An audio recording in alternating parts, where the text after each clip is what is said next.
चलो ठीक है, लिखते जाओ क्वेश्चंस, क्वेश्चंस के थ्रू ही सॉल्व करते करते हम सारे रिवीजन करेंगे। Write down. पहला एकदम बेसिक क्वेश्चन से चालू कर रहा हूं मैं। Find present value, find PV of an annuity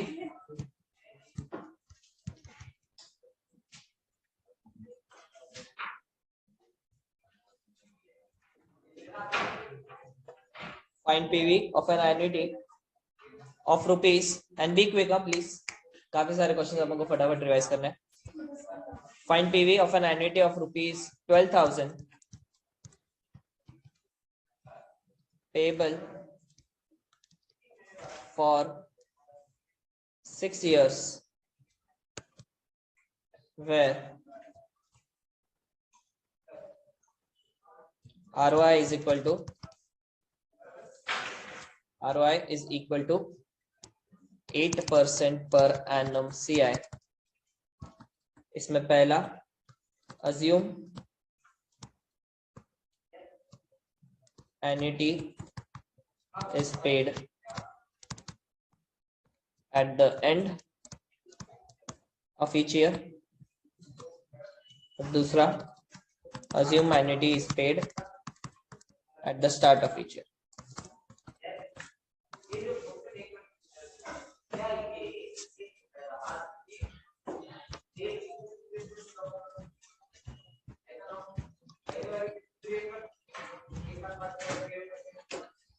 बोलो प्रेजेंट वैल्यू कैसे निकालते हो?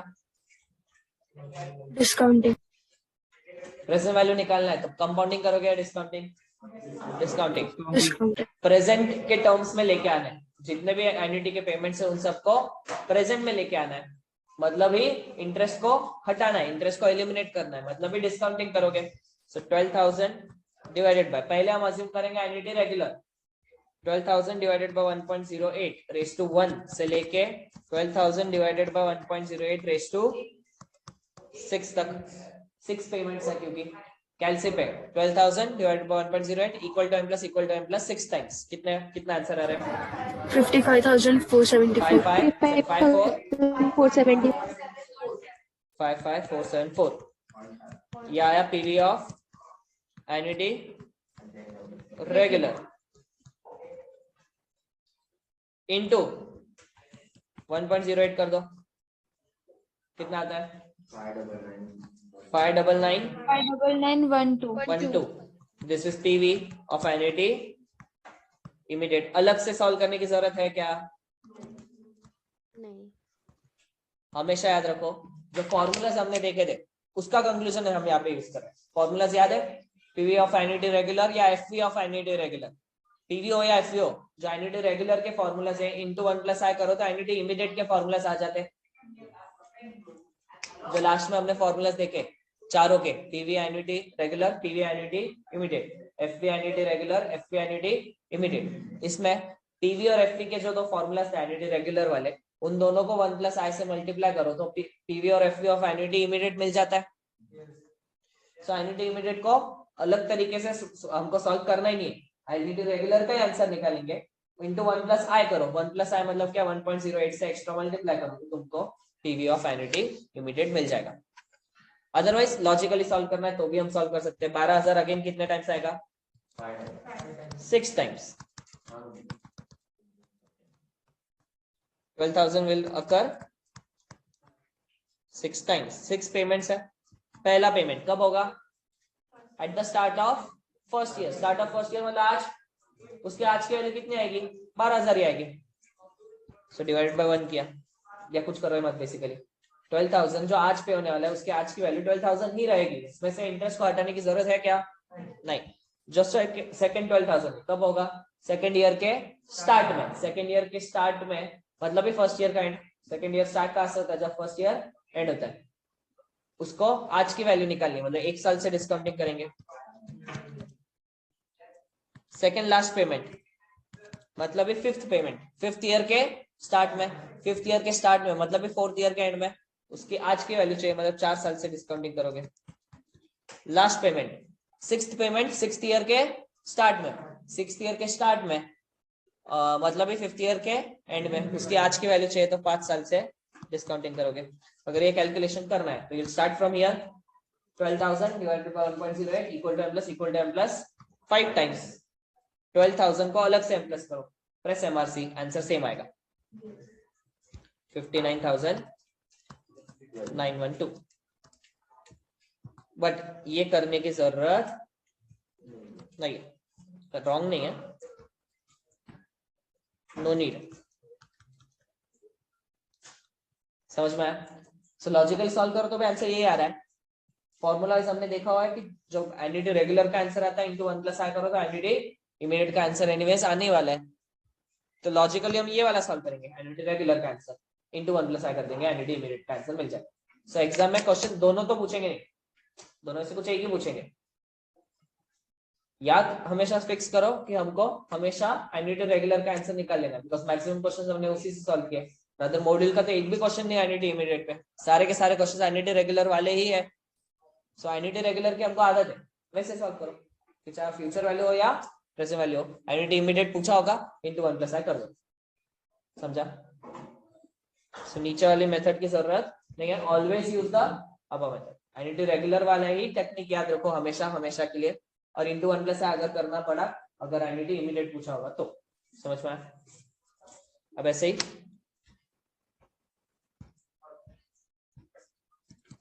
Calculate future value of the above entity। Again दोनों assumption के साथ, using both the assumptions future value निकालो।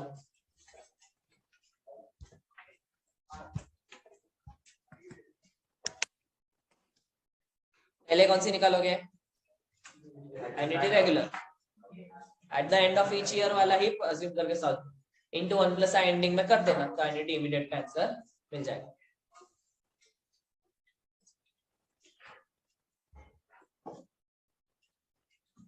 $88,031।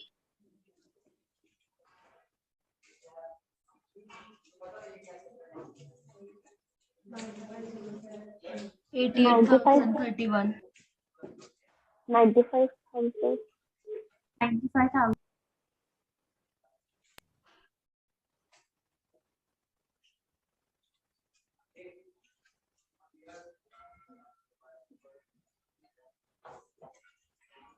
कैसे करोगे? पहले फर्स्ट 12,000 कब पे होगा? फर्स्ट ईयर के एंड में। वैल्यू कब की चाहिए? सिक्स्थ ईयर के एंड की। टोटल 6 साल है ना, फर्स्ट ईयर के एंड से लेके सिक्स्थ ईयर का एंड, मतलब कितने साल से कंपाउंडिंग करोगे? 5 साल से। सो 1.08 रेज टू 5 plus second payment second year के एंड में, वैल्यू कब की चाहिए? सिक्स्थ ईयर के एंड की। सेकेंड ईयर के एंड से लेके सिक्स्थ ईयर का एंड, कितने साल? 4 साल का इंटरेस्ट इसके ऊपर मिलेगा। सेकेंड लास्ट पेमेंट मतलब फिफ्थ पेमेंट होगी फिफ्थ ईयर के एंड में, फिफ्थ ईयर के एंड से लेके सिक्स्थ ईयर का एंड, 1 साल से कंपाउंडिंग करोगे, एंड लास्ट पेमेंट पे कोई इंटरेस्ट नहीं आएगा। कैलकुलेशन कहां से चालू करोगे?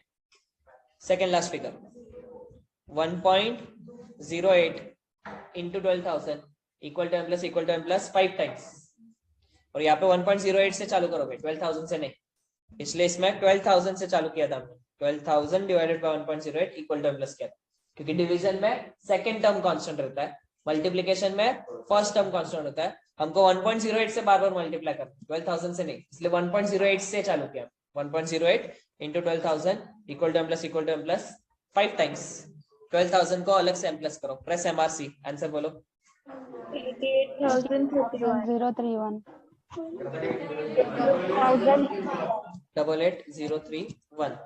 This is FV of 88,031। annuity regular। तेरा मेमोरी क्लियर नहीं होगा।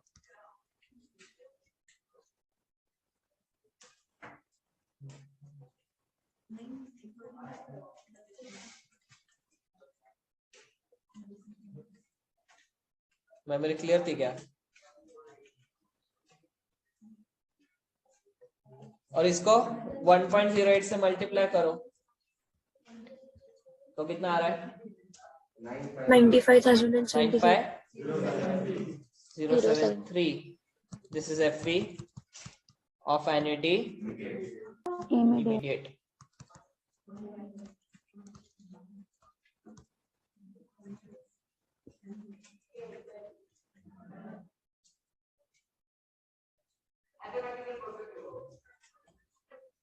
आया?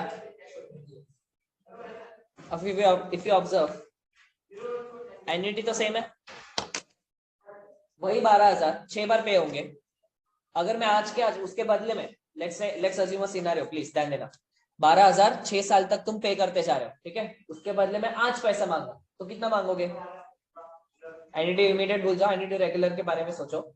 If I am telling you that I am going to pay you, या फिर we all, let's say we all are going to pay someone 12,000 every year for next 6 years. उसके बदले में मुझे आज पैसा चाहिए, उसके बदले में हमें आज पैसा चाहिए, तो कितना मांगेंगे सामने वाले से? 55,474. However, हमने बोला चलो आज मत दो, 6 साल के एंड में देना, तो कितना मांगोगे? 88,000. Both of these values are of the same annuity. तो कैन आई से इनके बीच में सिंपल एक रिलेशन में अगर डेवलप करूं, 54,000 कितना था ऊपर? 55,474 ये प्रेजेंट वैल्यू, 88,031 ये future value of same annuity.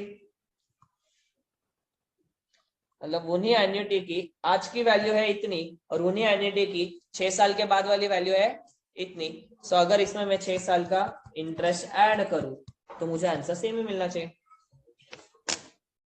Check करो, आना ही चाहिए.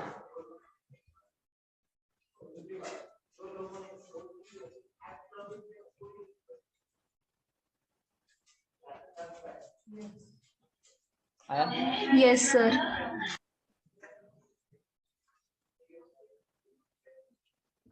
सबको समझा? आज की वैल्यू है उन्हीं एन्युटी की और 6 साल की बाद वाली वैल्यू उन्हीं एन्युटी की. एन्युटी छोड़ो, आज की वैल्यू और 6 साल की वैल्यू में डिफरेंस क्या रहेगा? 6 साल का इंटरेस्ट. 6 साल के इंटरेस्ट से कंपाउंड करो, आंसर वो आना चाहिए. सो ये भी एक तरीका है फ्यूचर वैल्यू निकालने. एक ही टेक्निक याद रखो, कौन सा? ये वाला. 12,000 divided by 1.08 equal to plus 6 times कर लिया, प्रेजेंट वैल्यू आ गया. फ्यूचर वैल्यू चाहिए, 6 साल से कंपाउंडिंग करो, जो आंसर आया उसको 6 साल से कंपाउंडिंग करो, फ्यूचर वैल्यू मिल गई. एन्युटी इमीडिएट का आंसर चाहिए, दोनों को इनटू 1 प्लस आई कर दो, दोनों के एन्युटी इमीडिएट के आंसर आ गए. सो एक आंसर से चारों आंसर मिल सकते हैं. समझ में आ रहा है? एक आंसर से चारों आंसर्स हमको मिल सकते हैं. सो एक नेक्स्ट क्वेश्चन हम उस तरीके से सॉल्व करेंगे. Annuity amount let's say equal to rupees 85,300. ROI equal to 7.5% per annum. CI and number of installments, let's say, equal to 8. पहला find PV of annuity regular. दूसरा PV of annuity immediate. तीसरा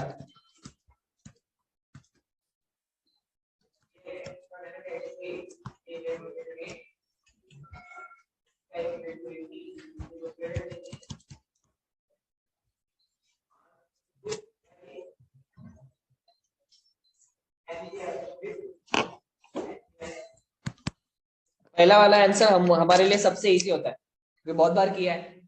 simplest क्या? 85,300 divided by 1.075 equal to m plus 8 times. ये technique हमारे एकदम दिमाग में fit हो चुके हैं. करेक्ट और नॉट? पहला आंसर निकाल लो. 85,300 divided by 1.075 equal to m plus 8 times. बोलो आंसर कितना आता है? 4,99,627. आया क्या सबका? Yes sir. अगर दूसरा आंसर निकालना है क्या करोगे, पहले वाले आंसर को इंटू 1.075 से मल्टीप्लाई करो, 1 प्लस आई से मल्टीप्लाई किया, एनईटी रेगुलर से एनईटी इमीडिएट का आंसर मिल जाएगा कितना।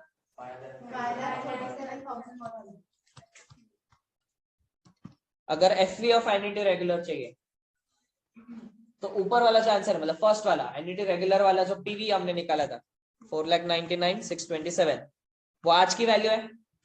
हमको उन्हीं एनईटी की 6 साल नहीं 8 साल के बाद वाली वैल्यू चाहिए, तो इसमें 8 साल का इंटरेस्ट ऐड कर दो, मतलब इंटू 1.075 रेज टू 8 कर दो।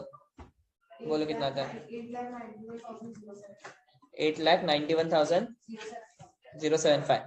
If you observe future value का हमारा मेथड क्या रहता है, देखो 1.075 everyone with me, 1.075 into 85,300 equal to m plus 7 times और एक 85,300 अलग से m प्लस करो, वही आता है ना फ्यूचर वैल्यू का। सेकंड लास्ट फिगर से चालू करते हो, करो कैलकुलेशन सेम आता है क्या, देखो answer 1.075 into 85,300 equal to m plus 7 times and then 85,300 अलग से m प्लस करो, press MRC। Second last figure से चालू करते हैं ना अपन। फ्यूचर वैल्यू में पहला पेमेंट कब होगा, देख जैसे यहाँ पे रेस टू 1 से रेस टू 5 किया और इसको अलग से m प्लस किया, टोटल 6 इयर्स थे ना। वैसे लिखने रहा हूं मैं, बट आंसर यही आना चाहिए, समझ में आया? No need of doing that, we can do this। एक मेथड याद रखो, बाकी सारे आंसर चारों तुमको जो चाहिए वो मिल जाएंगे। समझ में आ रहा है क्या? And last F V of annuity immediate जो रेगुलर का आंसर आया 8,91,075 इंटू 1.075 एक्स्ट्रा कर दो, 9,57,904। सर वो रेस 7 होना चाहिए ना।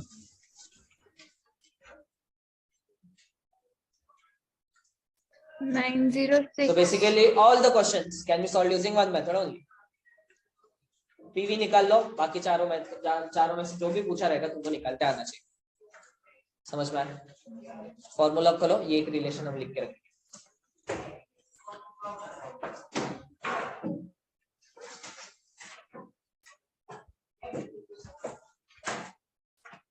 हेडिंग देना relation between PV and FV of same NET. Same NET होनी चाहिए, देखो एक का आंसर दूसरे क्वेश्चन में यूज करोगे, एनईटी सेम होनी चाहिए, एक का प्रेजेंट वैल्यू फ्यूचर वैल्यू दोनों के बीच का रिलेशन हम देख रहे हैं। सिंपल है, एफवी जो कंपाउंड इंटरेस्ट का सिंपल रिलेशन होता है अमाउंट और प्रिंसिपल का, वैसे यहाँ पे भी प्रेजेंट वैल्यू मतलब आज की वैल्यू जिसको प्रिंसिपल मानो, फ्यूचर वैल्यू मतलब अमाउंट मतलब 6 साल के बाद वाली वैल्यू या n इयर्स के बाद वाली value. Amount is equal to principal into 1 plus i raise to n। Simple वही फॉर्मूला हमने वापस लिखा है कंपाउंड इंटरेस्ट वाला ही। Future value is equal to present value into bracket 1 plus i raise to n। फिर एनईटी रेगुलर हो या एनईटी इमीडिएट हो, दोनों में यूज कर सकते हैं। मतलब पीवी ऑफ एनईटी इमीडिएट को मल्टीप्लाई करते हो तो एफवी ऑफ एनईटी इमीडिएट मिलेगा, पीवी ऑफ एनईटी रेगुलर को मल्टीप्लाई करते हो तो एफवी ऑफ एनईटी रेगुलर मिलेगा। समझा? सबको क्लियर? Yes sir. सो जिसको कंफ्यूजन होता है क्या इस मेथड में क्या उस मेथड में क्या, सिंपल हमेशा एक ही टेक्निक यूज करो। पीवी निकालने का तरीका तुमको पता ही है, जो भी एनईटी इंस्टॉलमेंट है divided by 1 plus I equal to plus जितने टाइम्स में तुम्हारा एन वो निकाल, या पीवी ऑफ एनईटी रेगुलर आ जाएगा। उसके बाद use this logic and you can solve any PV of annuity immediate चाहिए, एफवी ऑफ एनईटी रेगुलर चाहिए या एफवी ऑफ एनईटी इमीडिएट चाहिए, वो क्वेश्चन के हिसाब से। हाँ वो तो डिटरमाइन करना पड़ेगा तुमको कि क्या ढूंढना है, क्या ढूंढना है वो मिल गया, मेथड वो यूज करो। सो अगर कंफ्यूजन होता है you can use this technique. So ये सारे इतने सारे लेक्चर्स होने के बाद मैं अभी लास्ट में तुमको शॉर्टकट बोल रहा हूँ अगेन, क्योंकि लॉजिक भटकना नहीं चाहिए, तुमको वो भी मालूम होना चाहिए लॉजिक क्या है, उसके बिना नहीं तो बस सॉल्व करते जाओगे, कोई मतलब नहीं। समझ रहा है? लेकिन so each and every question you can solve using PV only. PV निकाल लो, एफवी निकालने का क्या है 1 plus i raise to n से मल्टीप्लाई कर। समझ में आया? सबको समझा? Yes sir. ये रिलेशन तुम यूज कर सकते हो। पीवी निकाल लिया है, 1 plus i raise to n निकालो, एफवी आ जाए। एन्युटी रेगुलर से एन्युटी रेगुलर मिलेगा, एन्युटी इमीडिएट से एन्युटी इमीडिएट मिलेगा. समझा?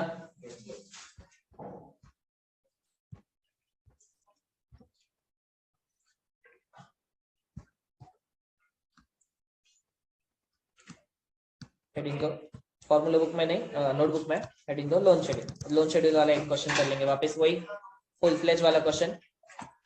I hope you remember.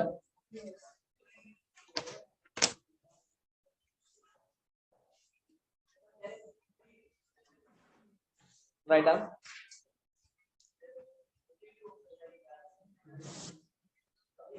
Manaswar took a loan.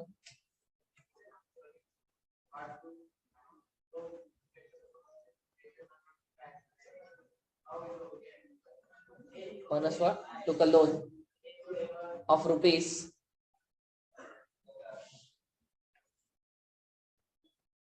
25 lakhs. Manaswar took a loan of rupees 25 lakhs for a foreign trip. किधर जाना है?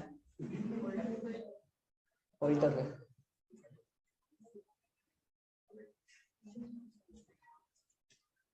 Manaswar took a loan of rupees 25 lakhs for a foreign trip, which is to be repaid. Which is to be repaid in 8 equal annual installments. In 8 equal annual installments.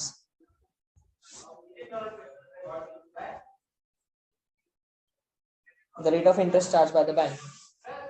ROI charged by bank. The ROI charged by the bank is 6.3% per annum CI. 6.3% per annum CI. Fine. पहला instalment amount, पहला question instalment amount. दूसरा loan outstanding. Loan outstanding after the 5th installment. Loan outstanding after the 5th installment. Next, interest paid. Interest paid in the 3rd year. Interest paid in the 3rd year. Next, क्या क्या हुआ?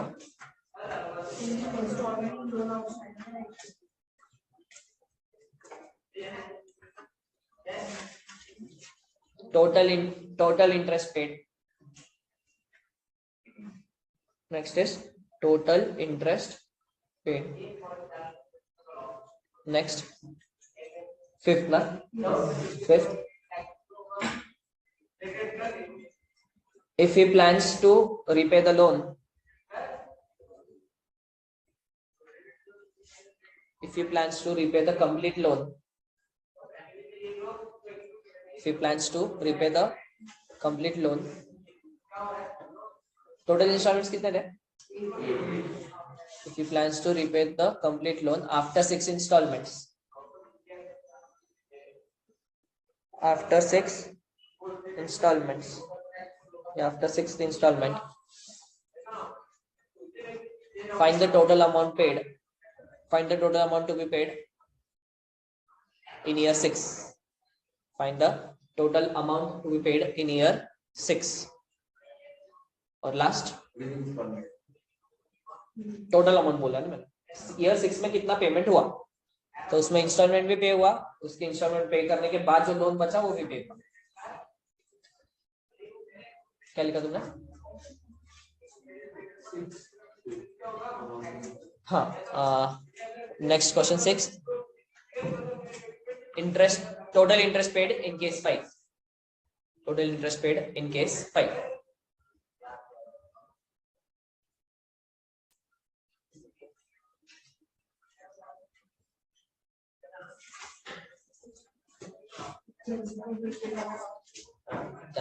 Sir second question बताओ ना।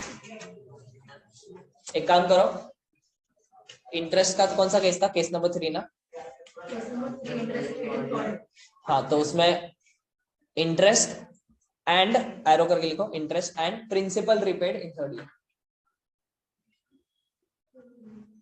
Case number 3 में interest and principal repaid in third year, so दोनों अलग अलग ढूंढ लेना।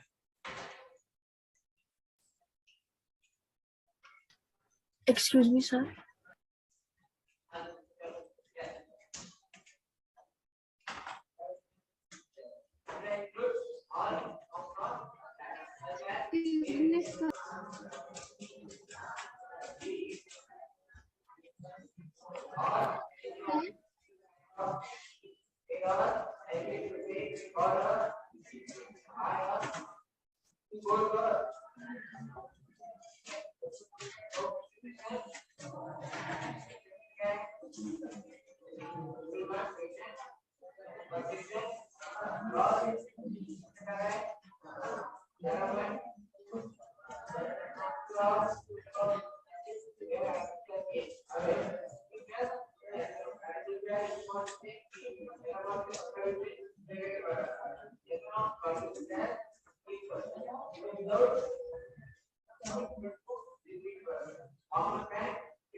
पहले जो इंस्टॉलमेंट हम पे करने वाले हैं,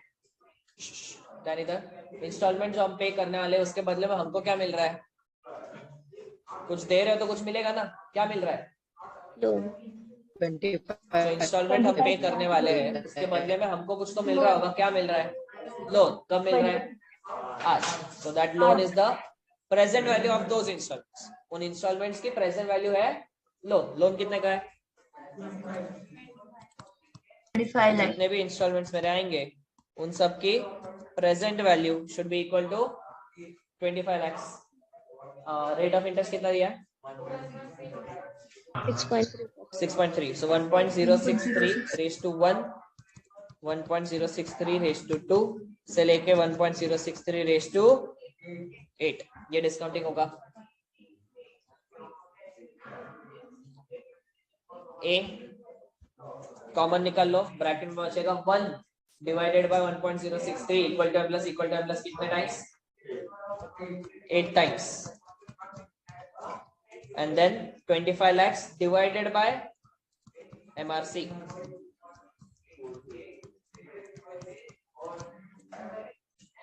A ढूंढना है। A will be equal to 25 lakhs divided by this bracket, और ये ब्रैकेट कहाँ है हमारी मेमोरी में? 25 lakhs divided by MRC equal to A कितना आता है बोलो? 4,07,383। ठीक है, लोन शेड्यूल मैं बना रहा हूँ, पूरा नहीं बनाएंगे, आधा अधूरा छोड़ देंगे, जस्ट फॉर अंडरस्टैंडिंग पर्पस हम बना रहे हैं, बनाने की जरूरत नहीं है, जस्ट फॉर अंडरस्टैंडिंग पर्पस हम बनाते जा रहे हैं। Year, opening balance, interest, instalment and closing balance. Interest at the rate 6.3%। Year 1 पे ओपनिंग बैलेंस कितने का लोन लिया हमने? 25 lakhs। उसके ऊपर 6.3% इंटरेस्ट ऐड करो, मतलब टोटल निकालो कितना आता है? 25 lakhs इंटू 6.3%। फाउंडेशन क्लास में विदाउट कैल से आ रहे हो? वो भी एडिटी वाले 1,57,500. 1,57,500 इज द इंटरेस्ट अमाउंट। मतलब अगर मैंने लोन लिया 25 लाख का, एक साल बाद ही पूरा का पूरा रिपे करना है। 25 लाख का अगर मैं लोन लेता हूँ, एक साल बाद ही मुझे पूरा का पूरा रिपे करना है, तो कितना पे करना पड़ेगा? 25 लाख तो देना ही पड़ेगा, उसके ऊपर इंटरेस्ट इतना देना पड़ेगा, correct? So in totality loan outstanding at the end of first year will B total of this. However इसमें से मैं फर्स्ट ईयर के एंड में पैसा पे कर दूंगा, कितना? 4,07,383 का इंस्टॉलमेंट मेरी उतनी है, तो लोन मेरा कम हो जाएगा, कितने का क्लोजिंग बैलेंस बचेगा?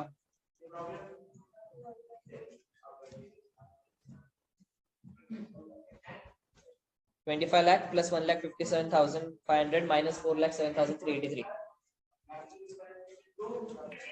2,22,50,170 rupees.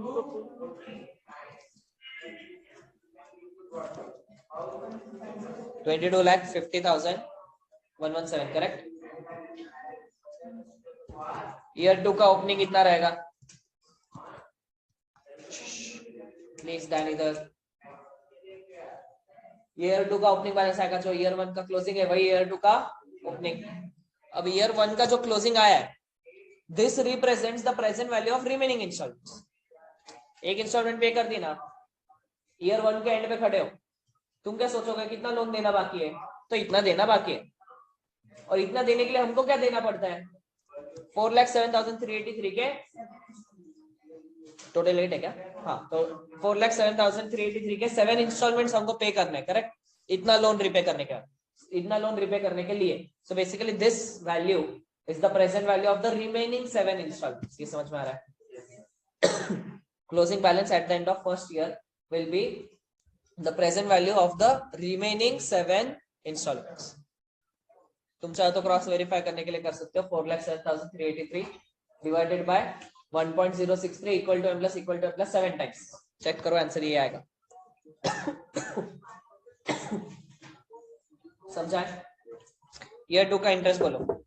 141,757 इंस्टॉलमेंट तो उतना ही आएगा।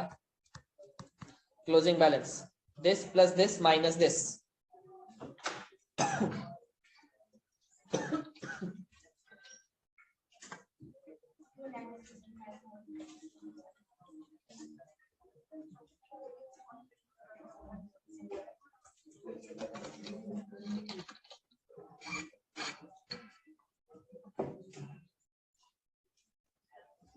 बोलो कितना आ रहा है? 19 लाख ना, 1 लाख 19 लाख 44,000 84,000. 491। सर 84,000. तो अब ईयर 2 के एंड पे खड़े हो, इतना लोन देना बाकी है। This value will represent the present value of all the remaining 6 instalments. 2 instalment pay कर चुके हो, 6 बाकी है। जो 6 पे करोगे वो फ्यूचर में कहीं ना कहीं विथ इंटरेस्ट पे करोगे। अगर इंटरेस्ट को हटा दो तो हमारा फिगर इतना आना चाहिए।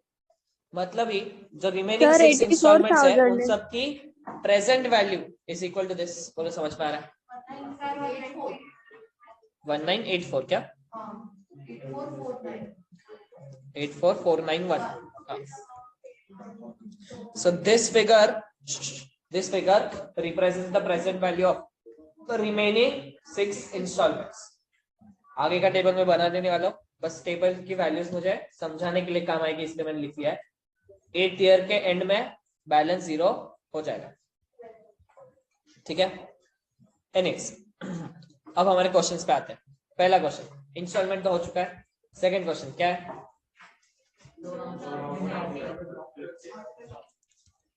Loan outstanding at the end of after paying 5th instalment. 5th instalment अगर पे कर दी तो कितने इंस्टॉलमेंट्स देने बाकी है?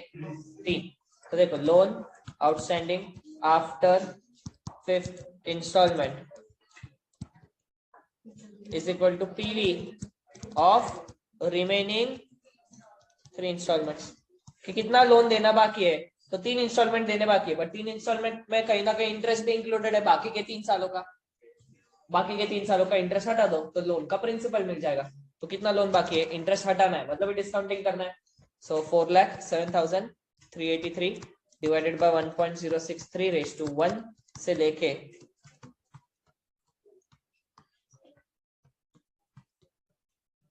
बोलो 10,82,926। हाँ, रेज़ टू 3 तक है, रेज़ टू 1 से लेके रेज़ टू 3। तो 10,82,923 का मेरा लोन आउटस्टैंडिंग है आफ्टर 5 इंस्टॉलमेंट्स। बोला समझ पाया? तो अगर 5 इंस्टॉलमेंट्स पे कर दिए, उसके बाद तुमको अचानक से लगा कि नहीं पूरा का पूरा लोन प्रीपे कर देना, इतना एक्स्ट्रा पेमेंट कर दो, तुम्हारा लोन 3 पे हो जाएगा। बोलो समझ पाया? Third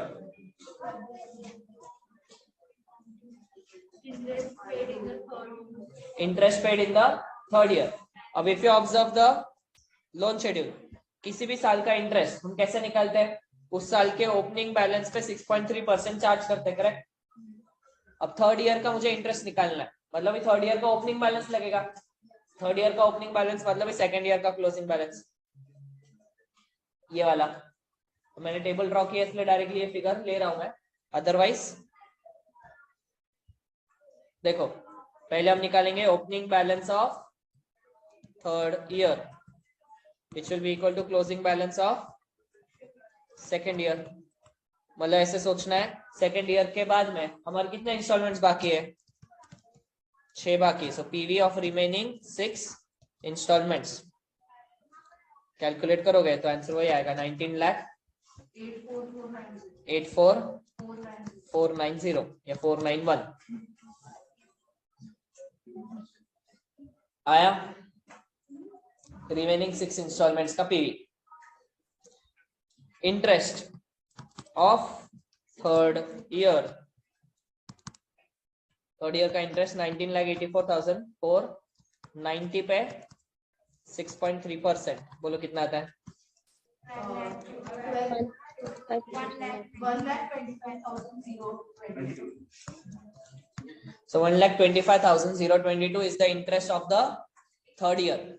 However, installment of third year कितना है? थर्ड ईयर में आपने टोटल पेमेंट कितने की? वो तो सेम ही है 407,383। अब जो 407,383 हम जो पेमेंट कर रहे हैं उसमें से 1,25,000 इंटरेस्ट है, तो बाकी का क्या है? Principal repaid. Principal repaid in third year is equal to 407,383 minus 125,022।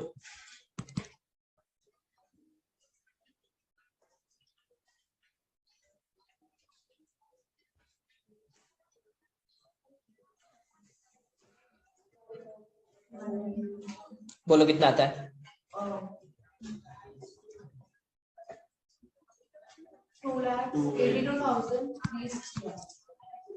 2,82,361।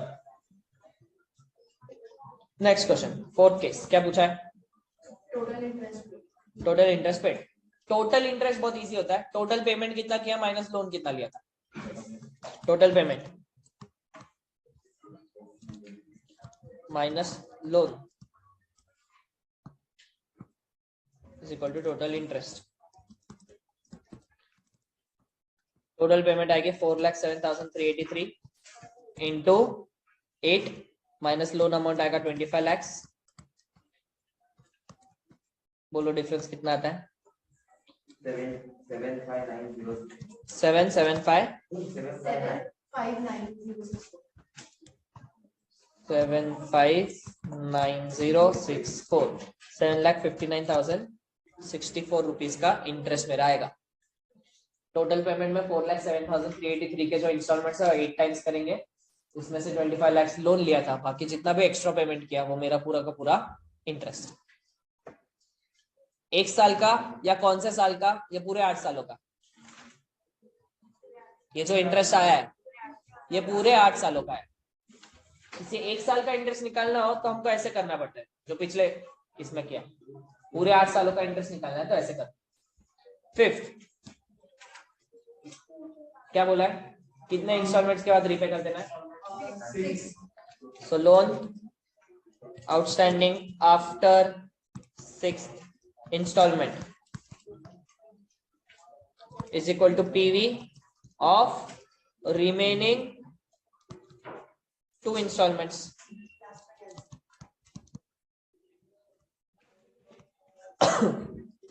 So 4,07,383 divided by 1.063 raised to 1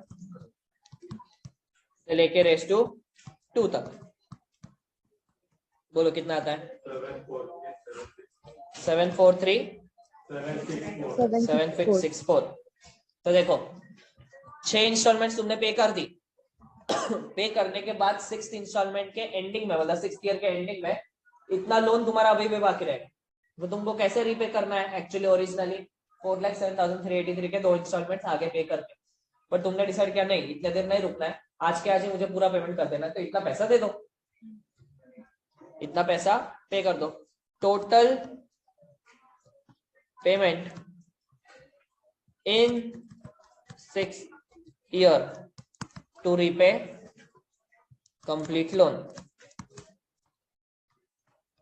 ये जो अमाउंट मेरा आया है, ये जो अमाउंट आया है, this is after 6th instalment, correct? 6th instalment के बाद, और 6th इंस्टॉलमेंट कब पे होती है? 6th ईयर में होती है। तो 6th ईयर में क्या क्या पेमेंट हुआ? 4,07,383 तो हुआ ही हुआ जो 6th इंस्टॉलमेंट है। और 6th इंस्टॉलमेंट पे करने के बाद भी इतना पैसा बाकी था जो मैंने पे कर दिया। टोटल 6th ईयर में पेमेंट कितनी आई? 11,147। ये हमारा आएगा 5th क्वेश्चन का आंसर। और 6th क्वेश्चन तो वापिस वही, total payment minus loan is equal to total interest. Total payment कितनी की?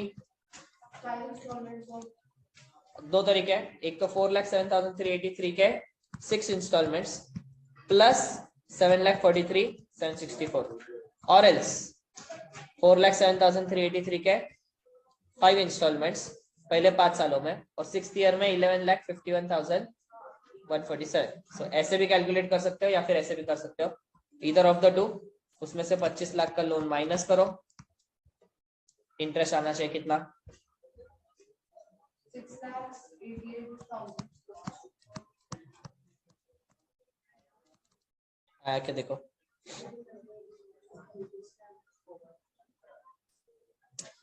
पहले 5 साल की इंस्टॉलमेंट प्लस 6th ईयर में जो जो पेमेंट किया, या फिर पहले 6 इंस्टॉलमेंट्स और 6th ईयर में जो एक्स्ट्रा पेमेंट किया, वो एक ही बात होगी। ये 6 इंस्टॉलमेंट्स के बाद भी इतना पे करना है, या ये 5 इंस्टॉलमेंट और 6th ईयर में इतना पेमेंट करना है, दोनों का आंसर सेम आया। आया सबका? Yes sir.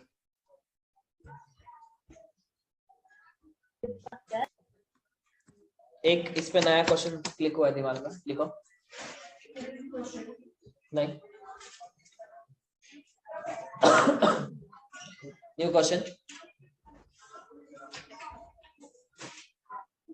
देखते आता है क्या? आना चाहिए, मतलब अभी पूरा इतना कंसेप्चुअली किया है तो। Right down. Mansi took loan, किसके लिए लेना? मानसी सोच रही हो क्यों लूं मैं? Mansi took loan of rupees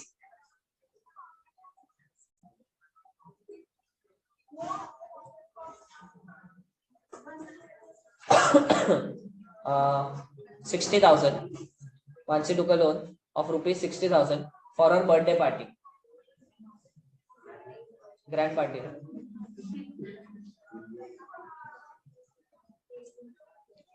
Mansi took a loan of rupees 60,000 for her birthday party, which is to be repaid.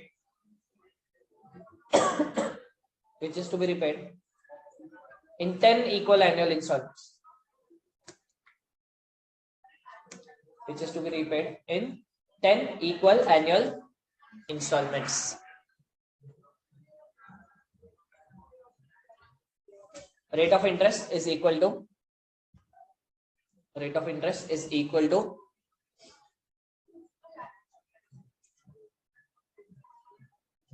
7% per annum CI. आगे लिखो, after 5 installments,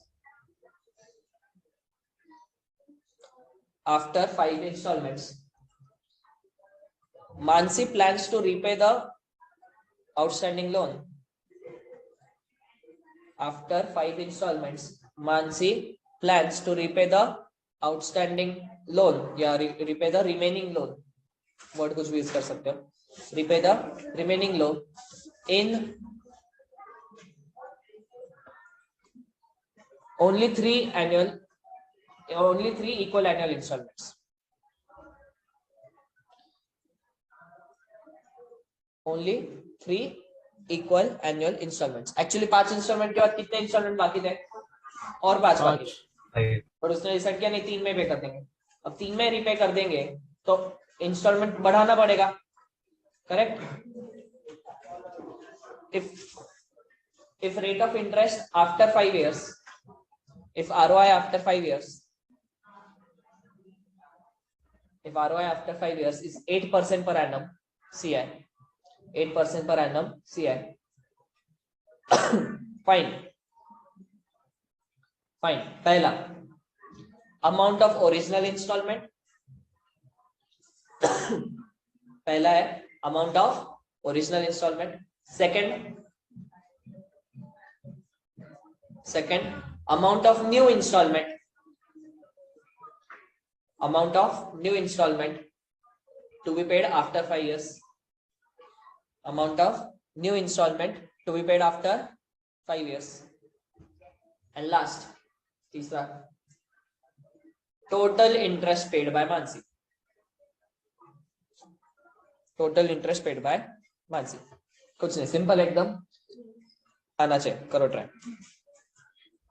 इसको रिस्ट्रक्चरिंग ऑफ लोन बोलते हैं. क्या बोलते हैं?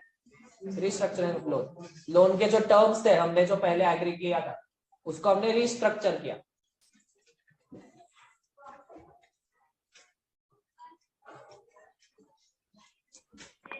Can you repeat last question?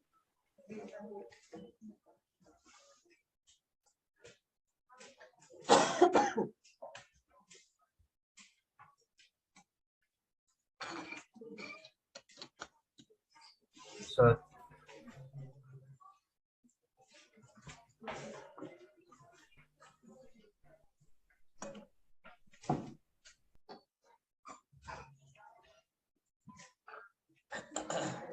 ऐसा actual में बहुत होता है. लेट्स से तुमने कार लोन लिया 15 सालों का, 5 साल तक इंस्टॉलमेंट पे करते गए. 5 साल के बाद अचानक से एक कुछ नया कैश इनफ्लो आया, तुम्हारे पास बहुत सारा कैश आया, तुमने सोचा क्यों इतना लोन रखना है, पे कर दिया. वही रीजन मैंने तुमको बोला था लोन पूरा रीपे करने का, याद है कि तुमने पूरा लोन रीपे कर दिया. यहाँ पे ऐसा हुआ पूरा लोन रीपे नहीं किया, लेट्स अज्यूम, बट जितना पैसा आया था उतना हमने एक्स्ट्रा पेमेंट कर दिया. जो रिमेनिंग लोन है, रिमेनिंग लोन अभी हमको पे करना है. अब रिमेनिंग लोन जो पे करना है उसके दो तरीके, इंस्टॉलमेंट अमाउंट सेम रखो, नंबर ऑफ इंस्टॉलमेंट्स कम कर दो, या फिर इंस्टॉलमेंट की अमाउंट ही चेंज कर दो, नंबर ऑफ इंस्टॉलमेंट सेम रखो. सो ऐसा ही एक्चुअल में होता है रिस्ट्रक्चरिंग ऑफ लोन, कि इंस्टॉलमेंट अमाउंट उतनी रखेंगे, नंबर ऑफ इंस्टॉलमेंट्स कम कर देंगे, या फिर इंस्टॉलमेंट अमाउंट कम कर देंगे, नंबर ऑफ इंस्टॉलमेंट्स उतनी रखेंगे, क्योंकि बीच में हमने थोड़ा सा लोन रिपे कर दिया. वो अलग और क्वेश्चन बन गया, ये वाला क्वेश्चन तो और भी अलग है.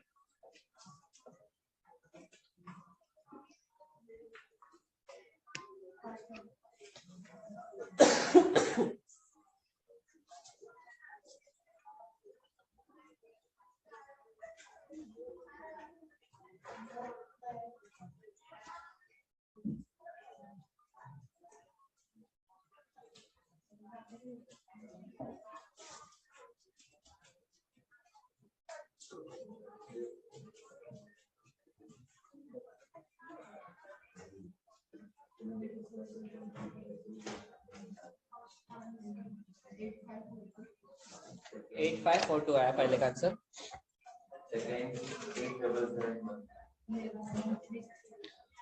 इंस्टॉलमेंट्स हम पे करने वाले कितना अमाउंट की, हाँ कितने बार, 10 बार. पहले प्लान था कि हम 10 बार पे करेंगे. इन सब की present value should be equal to 60,000. Rate कितना दिया? नहीं 7. 1.07 रेज टू 1 से लेके 1.07 रेज टू 10 तक. जब लोन लिया तब तो 7% था इंटरेस्ट, तो तब जो इंस्टॉलमेंट निकलेगी वो इंस्टॉलमेंट 7% के हिसाब से निकलेगी.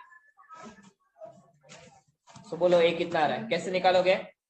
ए तो कॉमन निकाल लेंगे, 1 divided by 1.07 equal to plus 10 times, and then 60,000 divided by MRC equal to कितना आता है 8542 8542। ये हमारी ओरिजिनल इंस्टॉलमेंट थी, करेक्ट। ये पहले क्वेश्चन का आंसर आया, ओरिजिनल इंस्टॉलमेंट। अगर हमको कोई छेड़खानी नहीं करनी है तो ये इंस्टॉलमेंट कितने बार पे करनी पड़ेगी, 10 टाइम्स पे करनी पड़ेगी। हमने पे करना शुरू किया, 5 साल हो गए, 5 पेमेंट्स कर ली। 5 साल के बाद हमको लगा यार और 5 साल का लोन बहुत ज्यादा हो रहा है, एक काम करते हैं इंस्टॉलमेंट के अमाउंट बढ़ा देते हैं और 3 साल में रिपे करते हैं। ठीक है, अब लोन रिस्ट्रक्चर कर रहे हो तो बैंक बोलेगा तब 7% था, अब 8% है। लोन रिस्ट्रक्चर करोगे तो 8% के हिसाब से इंटरेस्ट लगेगा। कंटिन्यू करते हो तो 7% से लगेगा, बट रिस्ट्रक्चर कर रहे हो तो नया रेट ऑफ इंटरेस्ट लगेगा। हमने बोला ठीक है, फिर भी चलेगा। तो सबसे पहले तो हमको ये निकालना पड़ेगा कि कितना लोन देना बाकी है। 5th ईयर के एंड में कितना लोन बाकी है, तो पहले वो निकालेंगे। Loan outstanding after 5th instalment is equal to PV of remaining 5 installments.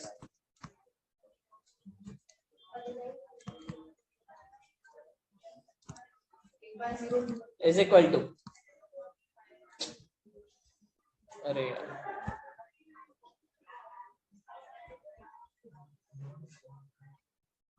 is equal to 8542 क्या 35 नहीं मैं ये बोल रहा हूँ 8542 इंस्टॉलमेंट अमाउंट थी ना, डिवाइडेड बाय 1.08 लिखे या 1.07 लिखे, 1.07 लोन निकाल रहे हैं। लोन आउटस्टैंडिंग निकालने के लिए तो 8542 जो हमने निकाला था वो 7% के हिसाब से निकाला था, तो 7% के हिसाब से निकाला तो 7% वाला रेस टू 1 से लेके रेस टू 5 तक। बोलो कितना आता है 35,023। ये 5 इंस्टॉलमेंट के बाद वाला लोन आउटस्टैंडिंग है। अगर 5th ईयर के एंड में पूरा का पूरा पैसा पे करना है तो कितना करेंगे 35,023 एक्स्ट्रा पेमेंट करके लोन खत्म कर देंगे। बट इतना पैसा हमारे पास नहीं है। हमने सोचा नेक्स्ट 3 सालों में इतना लोन रिपे करें, इंस्टेड ऑफ 5 इयर्स 3 सालों में ही रिपे करना है। अगर 3 सालों में ही रिपे करना है तो आगे के 3 इंस्टॉलमेंट्स की प्रेजेंट वैल्यू इतनी होनी चाहिए, और कौन से रेट से 8% के हिसाब से, क्योंकि अब जो इंस्टॉलमेंट हमको निकालनी है वो 8% के हिसाब से निकाल। So this will be PV of remaining new 3 instalments at 8% per annum. बोलो ये समझ में आया। सो 35,023 का जो लोन बाकी है ये मेरा पीवी बन जाएगा। Actually this is the PV of remaining 5 instalments, but अब 5 इंस्टॉलमेंट्स की जगह पे 3 इंस्टॉलमेंट आएगा तो नया इंस्टॉलमेंट अमाउंट निकालना है। So this will also be the PV of the remaining 3 new instalments at 8% per annum. सी है, बाकी क्वेश्चन सेम बन जाता है। इंस्टॉलमेंट कैसे निकालोगे, तो a divided by 1.08 raise to 1 से लेके a divided by 1.08 raise to 3 तक। इसका present value should be equal to 35,023। So a is equal to 13,590 13590 13,590 ये नया इंस्टॉलमेंट आया। बोलो समझ में आया। अब टोटल इंटरेस्ट निकालना मुझे। Third total interest. Total interest तो हमेशा ही हम कैसे निकालते हैं, total payment minus loan amount. Total payment जो पहले ओरिजिनल इंस्टॉलमेंट थी कितने की थी 8542 वाली, वो कितने बार पे की 5 बार में एक्चुअल में पे हुई है, प्लस इसके बाद हमने इंस्टॉलमेंट अमाउंट चेंज कर दी 13,590 इंटू 3 माइनस लोन अमाउंट कितना था 60,000 माइनस करो, तुमको टोटल इंटरेस्ट मिल जाएगा equal to 23,480. So this is the whole question.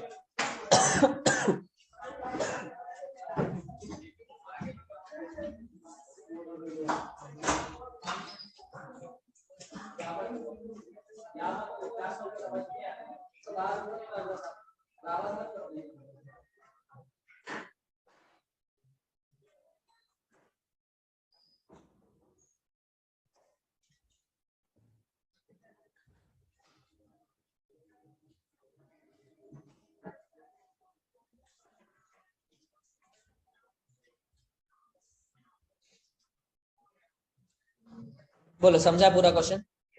एकदम क्लियर? Yes sir. एक क्वेश्चन होमवर्क के ले लो।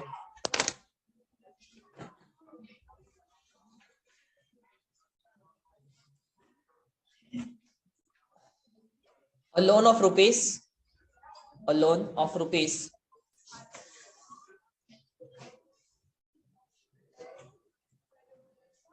52 lakhs. A loan of rupees 52 lakhs is to be repaid. A loan of rupees 52 lakhs is to be repaid in 15 equal annual installments. A loan of rupees 52 lakhs is to be repaid in 15 equal annual installments. ROI is equal to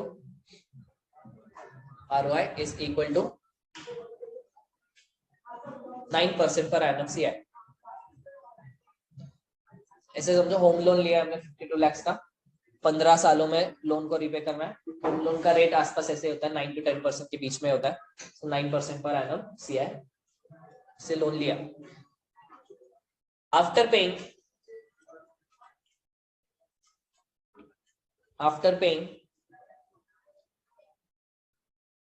7 installments, after paying 7 installments,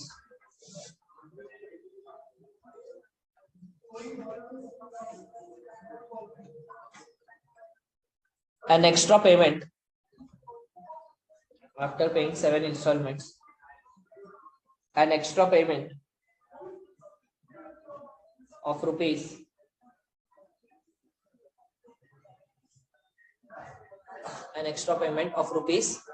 10 lakhs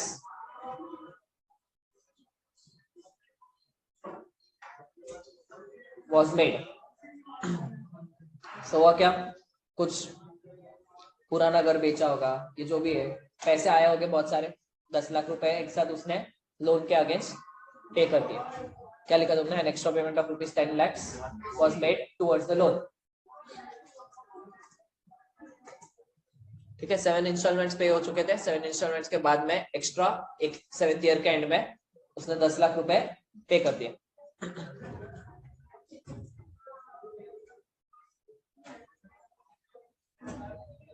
fine,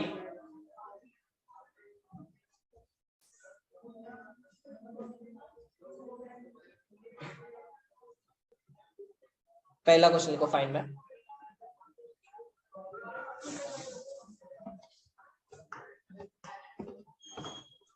amount of new instalment,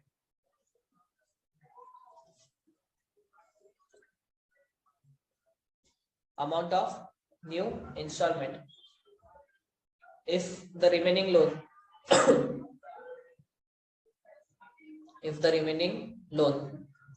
is to be paid in the original duration, is to be paid within the original duration. So original duration कितना था? 15 years. 7 साल तो हो चुके हैं, तो कितने साल बाकी? 8। तो रिमेनिंग लोन 8 सालों में हमको रीपे करना है, तो न्यू इंस्टॉलमेंट निकालो। Second rate is same. Second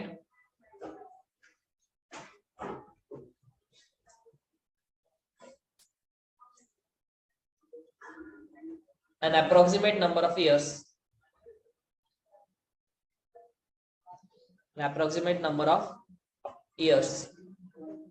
required, an approximate number of years required to repay the remaining loan, an approximate number of years required to repay the remaining loan if installment amount is kept same. If installment amount is kept same, मतलब instalment amount change नहीं की, number of years change कर दिया। अब number of years ज्यादा बढ़ेंगे या कम होंगे? कम होंगे, इसमें एक्स्ट्रा पेमेंट कर दी ना हमने, सो लोन कम रुपीस का हो गया, तो नंबर ऑफ इयर्स कम हो जाए। so, तुमको वही एक अप्रोक्सीमेट आंसर निकालना, ठीक है। सो एक होमवर्क क्वेश्चन है।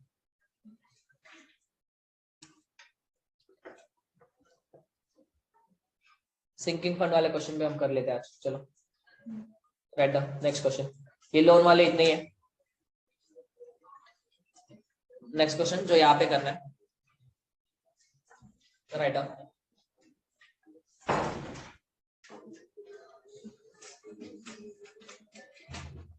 मशीन वाले क्वेश्चन में ले रहा हूँ वापस, सिमिलर क्वेश्चन एकदम। A machine which costs rupees a machine which costs rupees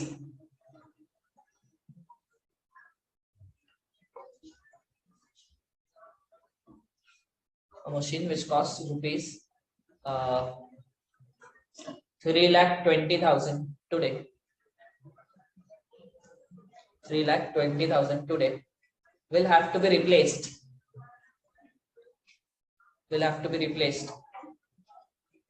at the end of its life, at the end of its economic life.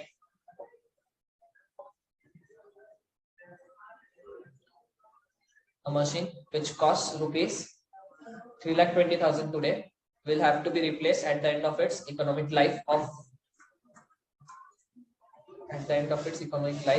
8 years.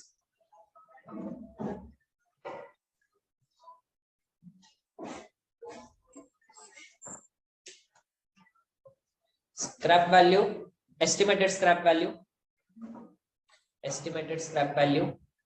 equal to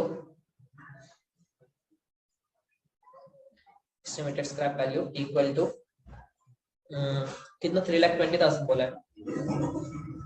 Estimated scrap value equal to 40,000 rupees.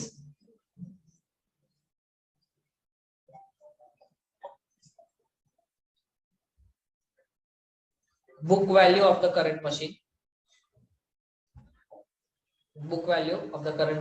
इसमें थोड़ा सा extra part add कर रहा हूँ, एक चीज। Book value of the current machine after 8 years. Book value of the current machine after 8 years equal to 20,000 rupees. Tax on profit of sale. Tax on profit on sale of machine equal to 30%.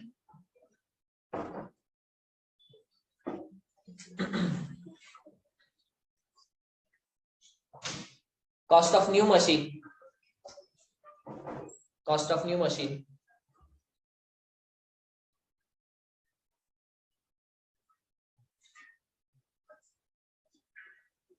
will be at 40% premium.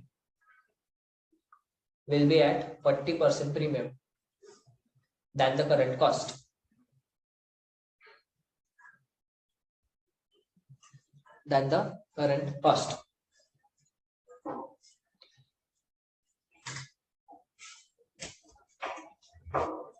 Mr. A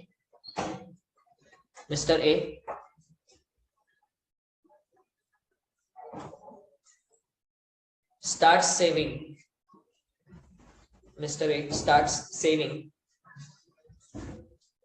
A certain amount every year.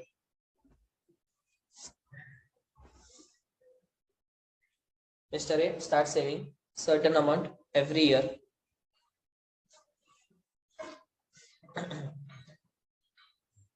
So as to buy the new machine. After 8 years.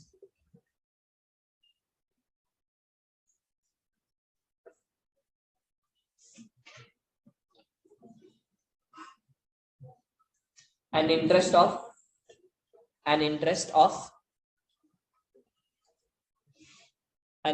4.5% per annum CI. An interest of 4.5% per annum CI can be earned on the sinking fund investment.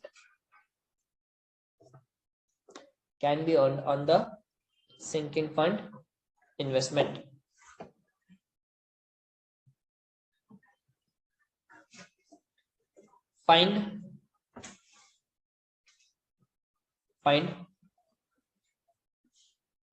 the required amount of saving per annum. The required amount of saving per annum. Question समझा? Same question है जो module में था, एक चीज मैंने extra add की है, क्या? टैक्स ऑन सेल ऑफ, हाँ, tax on profit on sale of machine. Machine जो बेचेंगे उसके ऊपर जो प्रॉफिट होगा, प्रॉफिट के ऊपर हमको एक्स्ट्रा टैक्स भरना पड़ेगा। क्या जरूरत? मशीन खरीदनी या नहीं खरीदनी वो थोड़ी क्वेश्चन। मशीन खरीदना फिक्स है, कैसे खरीदना वो भी फिक्स है, पैसे लगने वाला वो भी फिक्स है, कितना लगने वाला है वो भी फिक्स है। जितना लगने वाला है उसके लिए नहीं, हाँ, इतने 20-25 लोग होने वाला है, 20 है उन्होंने 10 का, फिर बाकी सब्जेक्ट्स की नहीं बनाई। ठीक है, सब्जेक्ट क्लास में नहीं करें,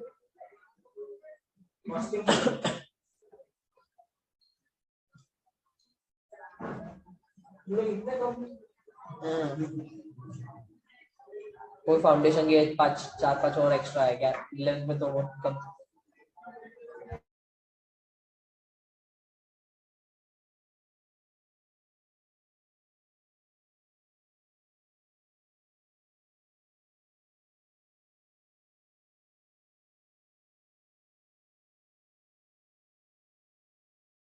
$65,798. सॉल्व करो।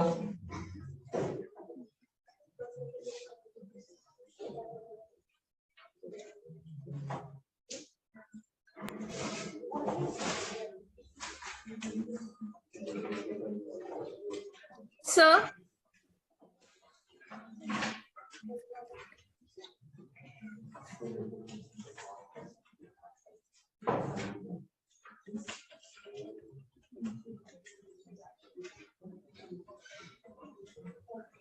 Sir tax on profit of sale की अमाउंट क्या थी?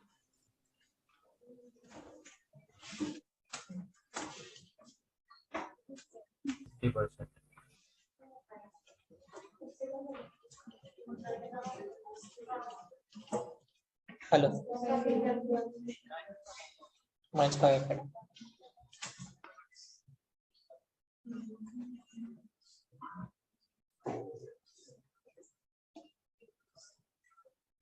मानना है इसे तो कभी पूछा नहीं इसका, क्या मैं ट्राई करके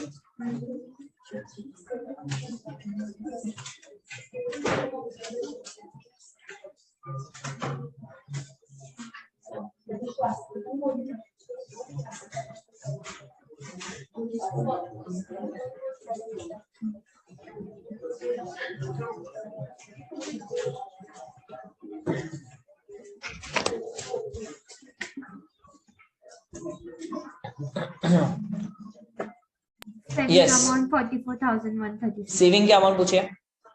सेव करने वाला हर साल हम पैसे इन्वेस्ट करने वाले, करेक्ट? पैसे इन्वेस्ट कर रहे तो वापस में मिलेंगे, जो भी मिलने वाले वो कब मिलेंगे? आज या फ्यूचर में? फ्यूचर में। और वो क्यों चाहिए हमको? नई मशीन खरीदने के लिए। तो उतना ही पैसा मिलना चाहिए जितना मेरे को नई मशीन को खरीदने के लिए पैसा लगने वाला है, correct? So that will be my future value. जो सेविंग हम करने वाले हैं वो सेविंग हम आज इन्वेस्ट करेंगे। सोचना कैसे समझ में आ रहा है? जो सेविंग हम आज करेंगे वो हर साल इन्वेस्ट होने वाली है, हर साल की सेविंग। उन सब के बदले में हमको पैसा मिलेगा। कब मिलेगा? फ्यूचर में मिलेगा। और कितना मिलना चाहिए? उतना ही मिलना चाहिए जितना नए मशीन को खरीदने के लिए पैसा लगने वाला है, करेक्ट? तो सबसे पहले हम क्या निकालेंगे कि नए मशीन को खरीदने के लिए कितना पैसा लगेगा 8 सालों के बाद। सो सबसे पहले कॉस्ट ऑफ न्यू मशीन कितना है? Cost of new machine will be 3,20,000 into 1.4। 40% premium बोला है ना, तो 40% ज्यादा। 40% ज्यादा मतलब 1.4 से मल्टीप्लाई किया, समझ में आया? या कैलसी है तुम्हारे पास 3,20,000 प्लस 40% करो या इंटू 1.4 करो, एक ही बात है। कितना आता है? 4,48,000। ठीक है, अब इतना हमको नया पैसा लगने वाला है। इसमें से थोड़ा पैसा तो पुराने मशीन को बेच के भी पैसा मिल रहा है, उसमें से थोड़ा पैसा जनरेट हो जाएगा। So scrap value of current machine कितना है 40,000 करेक्ट। इसमें से tax on profit on sale of current machine पूरा का पूरा 40,000 हाथ में आएगा क्या? नहीं, उसमें से थोड़ा सा टैक्स भरना पड़ेगा। कितना टैक्स आएगा? 40,000 माइनस 20,000 इंटू 30%।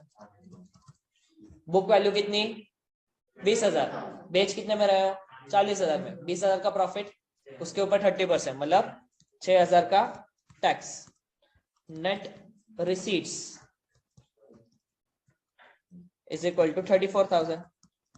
40,000 में बेची, उसके ऊपर 6,000 का टैक्स भरा, 34,000 के नेट रिसीट्स। बोलो समझ में आया? सो जो नई मशीन है उसको खरीदने के लिए 48,000 लगेंगे, जिसमें से पुराने मशीन को बेच के 34,000 मेरे पास आने वाले। Extra amount required after 8 years 4,48,000 minus 34,000 4,14,000 4,14,000 rupees हमको नया पैसा लगने वाला है। और ये कहां से जनरेट होगा? हमारे सेविंग्स में से। हमारे सेविंग्स में से इतना ही पैसा हमको जनरेट करना है। और ये कब जनरेट करना है? 8 साल के बाद। So this is the future value of our savings. This will be the future value of savings. बोलो समझ में आया? हर साल की सेविंग कौन से मेथड से करना है? पहले पीवी निकाल के कंपाउंड करें या नॉर्मली जो हम हमेशा इतने दिन कर रहे हैं? ठीक है, नॉर्मल। पहला सेविंग कब होगा? फर्स्ट ईयर के एंड में। वैल्यू कब की चाहिए या वैल्यू कब की दी है? 8th ईयर के एंड की। सो फर्स्ट ईयर के एंड से लेके 8th ईयर का एंड, मतलब 7 years का इंटरेस्ट प्लस दूसरे वाले ए पे 6 years का इंटरेस्ट, तीसरे वाले ए पे, ज्यादा तीसरा बहुत हो गया, सेकेंड लास्ट वाला ए, सेकेंड लास्ट मतलब 6th कौन सा टोटल कितने है? 8 है ना? हाँ, तो 7th ईयर के एंड में पे होगा, उसके ऊपर 1 साल का इंटरेस्ट 8th ईयर के एंड तक। और लास्ट वाले ए पे कोई इंटरेस्ट नहीं मिलेगा। This should be equal to 4,14,000। A तो कॉमन निकलेगा 1 इंटू 1.045 से लेके 1 इंटू 1.045 प्लस 1 अलग। So start from second last figure 1.045 into 1 equal to m plus 7 times 1 अलग से m plus करो, then 4,14,000 divided by MRC A equal to कितना आ रहा है? 44,136 आया क्या सबका? मतलब ही देखो, हर साल 44,136 रुपीज में सेव करूंगा और इन्वेस्ट करते रहूंगा एवरी ईयर। हर साल उसके ऊपर इंटरेस्ट मिलते रहेगा 4.5% से। ऐसा 8 सालों तक होगा। 8 सालों के बाद बैंक में मेरा पैसा कितना कलेक्ट हो जाएगा? 4,14,000। अपार्ट फ्रॉम दैट जो नई करंट मशीन है वो मैं बेच दूंगा 40,000 में, उसके ऊपर टैक्स भर देंगे 6,000, सो 34,000 वहां से मिल जाएंगे। तो ये 4,14,000 और वो 34,000 मेरे पास पैसे जमा हो जाएंगे कितने के? 4,48,000 के, जिससे मैं नई मशीन खरीद। समझ में आया? फ्लो समझ में आया पूरा? सो मॉड्यूल में क्वेश्चन था, जस्ट दैट मॉड्यूल में क्वेश्चन में ये वाला पार्ट नहीं था, टैक्स। मैंने टैक्स एक्स्ट्रा ऐड कर दिया। प्रॉफिट तो निकल के आता है, टैक्स का परसेंटेज दिया, प्रॉफिट से मल्टीप्लाई करो।